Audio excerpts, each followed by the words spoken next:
de julio y titulamos la columna de hoy Día 576, la serie de Menem y la nostalgia, pero en este caso del presente. En el marketing se utiliza el concepto de ciclo nostálgico que se da aproximadamente cada 30 años, que explica por qué resurgen estilos, marcas, modas, narrativas del pasado reciente para conectar emocionalmente con los consumidores adultos. El publicista norteamericano James Twitchell señala que, textualmente, las marcas no venden productos, venden recuerdos. Y este mecanismo se intensifica cuando quienes crecieron en determinada época alcanzan el poder adquisitivo de la madurez y buscan revivir su juventud. Así, la nostalgia no es solo un sentimiento espontáneo, sino una estrategia planificada.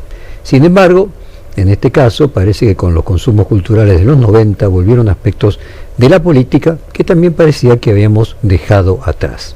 No solamente volvió el juego masivo del pádel, los claritos y el tecnopop, sino que también volvieron la prédica del ajuste fiscal como única vía posible, el alineamiento total con los Estados Unidos, el endeudamiento externo como sostén de la estabilidad cambiaria.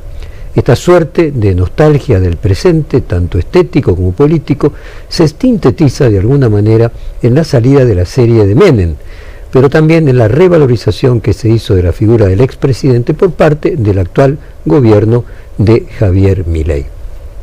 Por otro lado, hay una suerte de pelea por el pasado. La serie es crítica y deja poco lugar a la profundidad de la figura de Menem. Otros trabajos más ligados al periodismo, como lo es el libro ¿Qué hacemos con Menem?, de Martín Rodríguez y Pablo Tuzón, intentan rescatar la figura del expresidente con toda su complejidad para intentar entender más profundamente el proceso de sus dos gobiernos. Sucede que el menemismo, por los traumas sociales que dejó y los escándalos de corrupción en los que fue envuelto, se había también vuelto una suerte de tabú para las tribus políticas. Al kirchnerismo, por ejemplo, no le convenía hablar de este periodo porque a pesar de construir su etos en contra de la figura del riojano, habían sido parte de ese proceso. Y a la derecha tampoco le convenía porque la expresión de sus ideas habían sido impuestas por el menemato con resultados terriblemente malos para los argentinos, y la izquierda prefería no mirar de frente al menemismo, que además de aplicar terribles ajustes era fuertemente popular. En este sentido, se podría decir que el estuvo con Menem durante esos años fue lanzado como una acusación digna de vergüenza o de comentario peyorativo. La reivindicación menemista hecha por Milei aparece como una suerte de retorno de lo reprimido que se vuelve accesible por la nostalgia de los 30 años que mencionábamos al principio. ¿Qué fue el menemismo esencialmente y cuáles son los elementos de este periodo que se actualizan en la gestión libertaria del presente? ¿Hay algo del desenlace del menemismo que pueda ayudarnos a pensar el futuro de Milei, por ejemplo, y de nosotros con nuestro presidente actual? En primer lugar, podríamos decir que la primera similitud entre el menemismo y los libertarios es la cruzada antiestatista.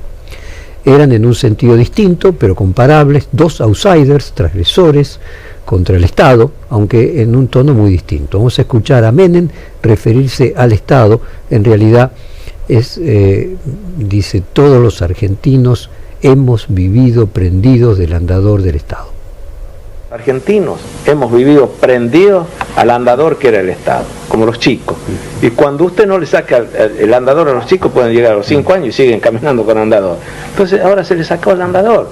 En este momento lo que hizo el Estado es destrabar totalmente la economía, desburocratizar en gran parte la economía. Esto significa haber hecho el 20-25%. Bueno, el otro 25% que lo ponga el sector privado. Bueno, en comparación con la analogía de Milei, que dice que el Estado es un pedófilo en un jardín de infantes, podríamos sentirnos contentos con aquello de Menem. Las palabras de Menem parecen casi poéticas. Sin embargo, ambos funcionan como una respuesta a un status quo anterior. Si a Menem lo precedía la política seria, solemne de los años 80 y los anteriores, y un siglo como el siglo XX hiperideologizado, a Milei lo precedió el auge del feminismo, el progresismo y las primeras décadas del 2000. La rebelión de Menem fue su tono despreocupado, festivo, medio banal, y la impronta de la rebelión de Milei es contra lo políticamente correcto y la importancia de defender los derechos que había caracterizado la fraseología del progresismo hegemónico. Uno se ríe de todo, el otro insulta por todo. Ambos cautivan tanto a clases populares como a grandes empresarios. Probablemente estas formas distintas también tengan que ver con que fueron emergentes de situaciones internacionales bastante distintas. Quien analiza esto en el canal de streaming Gelatina es Pablo Tuzón, coautor del libro Menem, que ya citamos, y vamos a escuchar allí a Tuzón diciendo: Menem construía todo su liderazgo como una máquina de perdonar. Menem construía todo su liderazgo yo en el artículo que escribo acá le llamo la máquina de perdonar, ¿no? El tipo se arrogaba a sí mismo, como había estado preso de la dictadura en varias ocasiones, digamos, en las lomitas, pero también en el barco de los Tres Orientales, junto con el resto del peronismo más oficial, que era, él hacía el indulto a los militares, pero también hacía el indulto a los montoneros, ¿no? Hay unos videos buenísimos en YouTube de Néstor Montalbán, que tiene por año, que es el director de Chacha, buenísimo. Espectacular. Donde se ve eso, ¿no? Que es la firma del indulto, donde la foto esta del libro es posterior a la firma del indulto. Ah, mirá, no sabía. O sea, ese es el pucho que él se prende, se lo saca a Víctor Buje cuando firma el indulto. Mirá vos. Entonces, ves un Menem, lo pusimos a propósito, pues es un Menem grave, trágico, nixoniano, y no es un Menem de chiste nomás, ¿no? No es el Menem de Versace, es un tipo que va a tomar una decisión. En cualquier caso, ¿qué era Menem con eso? Con esa idea de pacificación, fin de la historia y listo. Terminó el siglo XX, todos libres y todo pacificado. Vos ves Yasser Arafat con Isaac Rabin en esa foto famosa con Clinton. Paz en Irlanda, fin del apartheid, fin de Pinochet, era una época que se quería fin de los conflictos, ¿no? Dejar atrás el conflicto. Que se veía así, como diciendo, bueno, terminó, llegó el imperio americano global, terminó la historia, entonces viene la paz. Claro. Hoy, digamos, no hace falta hablar de mileísmo, pero la época entera propone una cosa totalmente opuesta a eso, ¿no? Inventemos guerra donde no la hay, incluso, ¿no? Claro. Como si fuese, vayamos para adelante en ese sentido. Ese tono de época es muy distinto realmente con los 90 cuando uno lo ve hoy. Bueno, en relación a Milei, se venía de un consenso globalista, de años remachados por la intervención estatal masiva, luego de las crisis de las hipotecas en el año 2008, Milei se rebela contra el progresismo de los organismos multinacionales, el estatismo como salida a la crisis y como forma de enfrentar la pandemia de 2020. Volviendo a la lógica antiestatista, hay reformas del Estado que se pueden comparar. Felipe Piña hace una comparación en la reforma del Estado. Escuchémoslo. Logra que en agosto de 1989 la oposición permita la sanción de un paquete de leyes necesarias para los cambios que tiene previstos. Una es la ley de reforma del Estado, por la que la mayoría de las empresas o bienes y servicios de propiedad estatal pueden pasar a manos privadas. La otra ley es la emergencia económica, que le da al Ejecutivo la facultad de tomar decisiones sin consultar al Congreso. El mandamiento 1 son palabras de Menem, él no lo conoce aún. El mandamiento 1 está extraído de sus muchos discursos, dice así: nada de lo que deba ser estatal permanecerá en manos del Estado. Y ahí estaba el famoso furcio, aquel ministro que era el privatizador, que era nada que deba ser estatal permanecerá en manos del Estado, cuando en realidad debería ser nada que no deba ser estatal. Pero bueno, privatizaciones y poder decir sin pasar por el Congreso, y poder decidir sin pasar en el Congreso prácticamente calcado a la ley bases, el avance de Menem con los decretos y su intento de saltarse el Congreso es totalmente comparable con estos aspectos actuales de Milei. Sin embargo, el libertario opina que su reforma estatal es mucho más profunda que la del menemismo. Vamos a escuchar la clásica megalomanía de Milei diciendo que la cantidad de reformas estructurales que hayamos hecho es 17 veces más que las reformas que se hizo en el gobierno de Menem.